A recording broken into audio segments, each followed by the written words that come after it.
Good morning, this is Kevin Ashworth, Northwest Anxiety Institute, doing another video today. Today we're going to talk about listening. As you can see, I'm sitting in my therapy office. I have a clinic, I'm a co-director of an anxiety clinic in Portland, Oregon, and we specialize in anxiety disorders for children, adolescents, and adults. We do exposure response prevention, the gold standard treatment. I'm new to the creating video blogs every day, and I want to add as many as I can. I was highly ambitious, saying every day. Realized I kind of live out in the country and don't have a really good Wi-Fi connection to actually upload my videos when I'm out there, so probably while I'm at work will be the best time to do that. Please subscribe, Kevin Ashworth on YouTube. You can go to www.nwanxiety.com for our website and check out our Facebook page as Northwest Anxiety Institute. Today I want to talk about listening. I see a lot of children, which means I see a lot of parents. A lot of parents want to know how to help their anxious kids, and unfortunately their strategy has always been to do things for them to accommodate. I can talk for a long time about accommodations and the problems that arise from accommodating your child's anxiety, not accommodating your child. It creates more problems, as you've probably experienced if you have an anxious child. But today I want to talk about the simplest intervention. The reason people spend millions of dollars going to therapy is to be heard, is to be validated. Because we don't want to see our kids struggle, we offer solutions all the time. So the second your kid says, I'm hungry, you say, well, why don't you get something to eat? I'm thirsty, well, why don't you have something to drink? Johnny's not nice, well, don't hang out with Johnny. I'm struggling with schoolwork, well, why don't you sit down and work harder? We are constantly offering information instead of listening. And when we listen, we validate concerns. We know as adults that when we complain or at least express things, we don't necessarily want people to solve our problems. I don't want my wife to say, for example, when I say I'm stressed out, I've seen lots of clients and I'm tired, and I don't want her to say, well, why don't you reduce your caseload? Why don't you see less people? Why don't you work more efficiently? I just want her to say, sounds like a rough day. So listening is so important, and it's something that gets lost so quickly. I think we feel in order to be good parents or good partners or good friends that we have to provide information. As any of you know that have a friend or a partner or a child, people don't really take our advice. And so listening is the best way, one, to de-escalate an anxious child, two, to model calmness, and to know that you will take them to a place to help problem solve, but really just to be there with them. The biggest frustration of many children and teenagers is they believe that their parents don't understand their concerns. Nobody gets it, they say.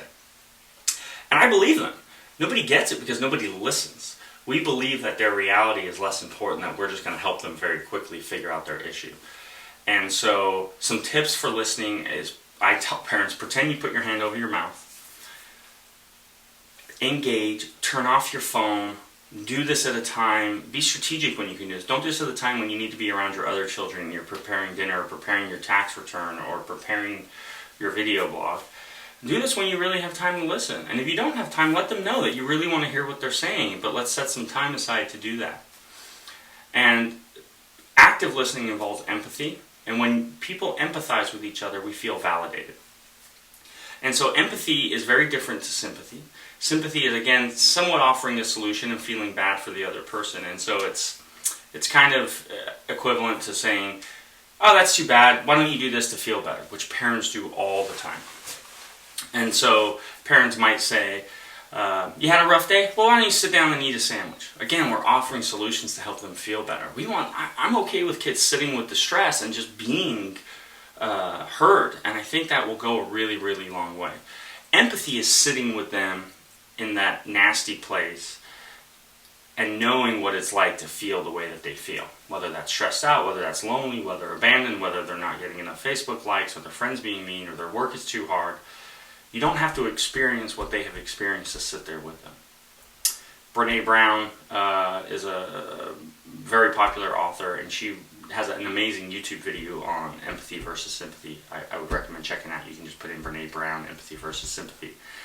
She also has an amazing TED Talk on the power of vulnerability, so I would also check that out.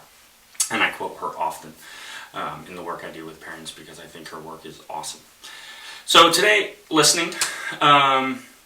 Please do it. Please practice it. It does take practice like anything else. You're not good at it just because you're an adult, and you're not great at it just because you're a parent. And so really set some time aside and really see if you can understand your kids' concerns. It will blow their mind. I'm serious. What else are you going to do today that challenges you? Maybe this is really scary for you. Maybe sitting with that vulnerability. Empathy requires us as the listener to be vulnerable too, which is very, very difficult. And so maybe that is the one thing you're going to do today to challenge yourself. But do something. So ask yourself, if you're watching this video, which I appreciate very much, what am I going to do today to scare me? What is something challenging for me today? Don't live in that comfort zone. Push yourself a little bit incrementally. And one last very important tip is, if you're going to push yourself, make sure you're doing it openly and freely without a safety behavior. So often many people will tell me, exposure won't work for me. I already exposed myself to lots of challenging things. But they always do that very much scared and afraid. I'd rather you do much smaller things open, say bring it, bring it, bring it, than do something very challenging but have lots of safety behaviors and have your phone and your water bottle and your best friend and all those things, because that negates your whole experience. Anyway, thanks so much, guys. Do something today that scares you. Fight fear, find freedom.